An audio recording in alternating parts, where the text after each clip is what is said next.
Barack Hussein Obama was born on August 4, 1961, in Honolulu, Hawaii. His mother, Ann Dunham, was a white American from Kansas, and his father, Barack Obama Sr., was a Kenyan student studying in the United States. From the very beginning, Barack's life was shaped by a blend of cultures, histories, and values. Raised primarily by his mother and grandparents, young Obama grew up in a small apartment, surrounded by books, questions, and dreams. He spent hours reading about the world, imagining what his P. As a teenager, Barack struggled with identity, purpose, and direction. He wrote poetry, played basketball, and sought meaning in conversations with friends and mentors. These early years were filled with introspection, helping to shape the empathy and thoughtfulness he would later become known for. After graduating from Columbia University, he worked as a community organizer in Chicago, helping struggling neighborhoods find a political voice. That work deeply impacted him and reaffirmed his belief in the. He continued his journey at Harvard Law School, where he quickly gained attention for his intelligence and leadership. In 1990, he made history by becoming the first African American president of the Harvard Law Review. It was a groundbreaking moment, not just for him, but for generations to come. He spent long nights immersed in books and legal arguments, sharpening the tools he would later use to fight for justice. Harvard gave him credibility, but his purpose had always been rooted in people. During a summer internship at a Chicago law firm, Barack met Michelle Robinson. She was intelligent, confident, and passionate about service. What started as a professional connection blossomed into a powerful love story.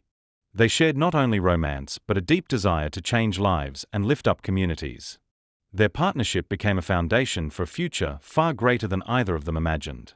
In 2004, Barack delivered a speech at the Democratic National Convention that catapulted him into national prominence. His words resonated far beyond the room. There is not a liberal America and a conservative America. There is the United States of America. That moment transformed him from a state senator into a future presidential contender. People saw in him something rare, a leader who could inspire, unite, and lead with vision. In 2008, history was made. Barack Obama was elected the 44th President of the United States, the first African American to hold the office. The celebration was global, but deeply personal for millions of Americans. On election night in Chicago, he stood on stage with Michelle and their daughters, telling the world, "Change has come to America." It was a moment of collective triumph, filled with tears, pride, and hope. His presidency began amid economic collapse and global unrest. But Obama led with a calm, analytical mind and a deep moral core.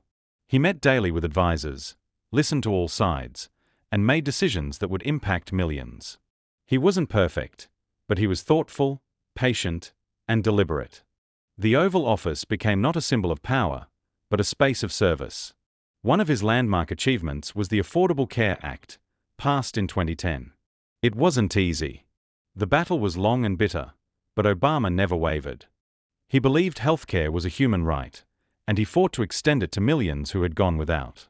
When the bill was signed, it became a defining moment of his presidency. Internationally, Obama worked to restore America's standing in the world. He rebuilt alliances, negotiated key treaties, and addressed the United Nations with clarity and vision. Whether in Berlin, Nairobi, or Hiroshima, his message was one of cooperation and peace. He believed diplomacy was not weakness, it was strength. As his presidency ended, Barack Obama left office with dignity, humility, and pride. From a boy with a dream in Hawaii to the leader of the free world, his journey had come full circle. He reminded us that change is never easy, but always possible. His legacy lives on.